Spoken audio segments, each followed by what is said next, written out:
ಎಲ್ಲರೂ ಚುನಾವಣೆಗೆ ಹೋಗೋಣ. ಡಿಕೆ ನೇತೃತ್ವದಲ್ಲಿ ಚುನಾವಣೆ ಹೋಗಿ ಬಹುಮತ ತಂದು ಆಗ ಡಿಕೆ ಶಿವಕುಮಾರ್ 5 ವರ್ಷ ಸಿಎಂ ಆಗಲಿ ಅಂತ ಪರೋಕ್ಷವಾಗಿ ಡಿಕೆ ಶಿವಕುಮಾರ್ ಬಣಕ್ಕೆ ಕೆಎನ್ ರಾಜಣ್ಣ ಟಕ್ಕರ್ ಕೊಟ್ಟಿದ್ದಾರೆ. ಸಿದ್ದರಾಮಯ್ಯರನ್ನ ಎಲೆಕ್ಟ್ ಮಾಡಿದ್ದು ಯಾರು? ಸಿಎಲ್ಪಿ ಎಲೆಕ್ಟ್ ಮಾಡಿದ್ದು. ಈಗ ಸಿಎಲ್ಪಿಯಲ್ಲಿ ತೀರ್ಮಾನ ಆಗಬೇಕು.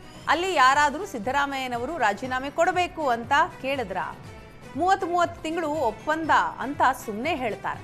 ಯಾರಾದರೂ ಬಂದು ಹೇಳೋರಿದ್ದಾರಾ? ಹೈಕಮಾಂಡ್ ನಾಯಕತ್ವದ ಬಗ್ಗೆ ಯಾರೂ ಮಾತನಾಡಬಾರದು ಅಂತ ಹೇಳಿದ್ದಾರೆ. ನಾನು ಅದರ ಬಗ್ಗೆ ಮಾತನಾಡಲ್ಲ ಅಂತ ಹೇಳ್ತಾರೆ. ನನ್ನ ವೈಯಕ್ತಿಕ ಆಶಯ ಸಿದ್ದರಾಮಯ್ಯ 5 ವರ್ಷ ಸಿಎಂ ಆಗಿರಬೇಕು ಅನ್ನೋದು. 1 ಅಥವಾ 2 ದಿನದಲ್ಲಿ ಎಐಸಿಸಿ ಎಲ್ಲವನ್ನೂ ಕ್ಲಿಯರ್ ಮಾಡುತ್ತೆ ಅಂತಾನೂ ಹೇಳಿದ್ದಾರೆ.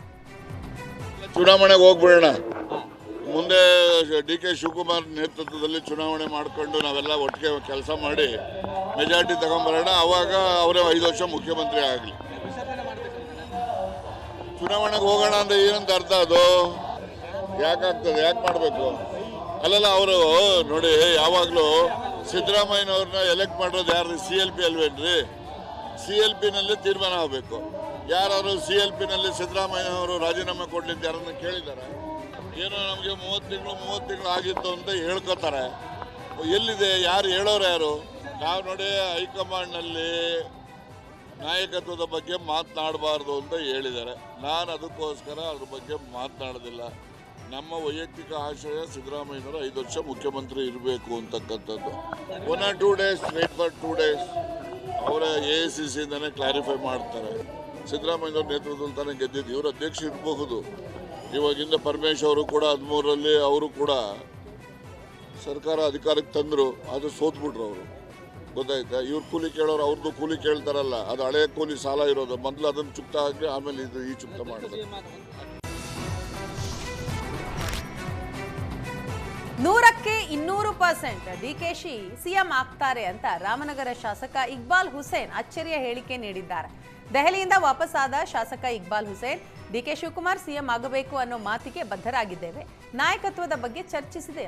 5-6 ಜನಕ್ಕೆ ವಿಷಯ ಗೊತ್ತು. ಹೈಕಮಾಂಡ್ ತೀರ್ಮಾನಕ್ಕೆ ಬದ್ಧವಾಗಿದ್ದೇವೆ. ನಾವು ದೆಹಲಿಗೆ ಹೋಗಿದ್ದು ಸಿಹಿ ಸುದ್ದಿ ಆಗತ್ತೆ. 200% ಡಿಕೆಶಿ ಸಿಎಂ ಆಗ್ತಾರೆ. ಆದರೆ ಹೈಕಮಾಂಡ್ ಯಾರಿಗೂ ಸೂಚನೆ ಕೊಟ್ಟಿಲ್ಲ ಅಂತ ಹೇಳಿದ್ದಾರೆ. ಹೈಕಮಾಂಡ್ ಏನು ತೀರ್ಮಾನ ತಗೊಳ್ತಾರೆ ಅದಕ್ಕೆ ನಾವೆಲ್ಲರೂ ಬದ್ಧವಾಗಿರ್ತೀವಿ. ನಾನು ಯಾವತ್ತೂ ಆ ಮಾತಿಗೆ ಬದ್ಧವಾಗಿರ್ತೀನಿ. ನಾನು ಬದ್ಧವಾಗಿದ್ದೀನಿ. ಅವ್ರಿಗೆ ಗೊತ್ತಲ್ಲ ಅದು 5-6 ಅಂದ್ರೆ ಅವ್ರು ಯಾರಿದ್ರು ಅವ್ರಿಗೆ ಗೊತ್ತು. ನಿಮ್ಮ ಸರ್ ಹೋಗಿದ್ದು ಸಿಹಿ ಸುದ್ದಿನ ಕಹಿ ಸುದ್ದಿನ ಸರ್? ಎಲ್ಲ ಸಿಹಿ ಸುದ್ದಿನೇ ಅದು. ಯಾವ ರೀತಿ ಸಿಹಿ ಸುದ್ದಿ ಸರ್? ನಮ್ಮ ಪ್ರಕಾರ ಯಾವ ರೀತಿ ಸಿಹಿ ಸುದ್ದಿ ಅಂತ ಹೇಳ್ತೀನಲ್ಲ. ಡಿಕೆಶಿ ಅವರು ಸಿಎಂ ಆಗ್ತಾರೆ ಸರ್, ಭರವಸೆ ಇದೆ ಸರ್? ಹೇಳ್ತೀನಲ್ಲ, ಆ ಮಾತಕ್ಕೂ ಬದ್ಧವಾಗಿರ್ತೀವಿ. ನಾನು ಹಾಗೆ ಆಗ್ತಾರೆ ಅನ್ನೋ ನಂಬಿಕೆ ನಿಮ್ಮಲ್ಲಿ ಇದೆಯಾ ಸರ್? 200% ಅವ್ರು ಹಾಗೆ ಆಗುತ್ತೆ. ಯಾವಾಗ ಆಗ್ತಾರೆ? ಯಾವಾಗ?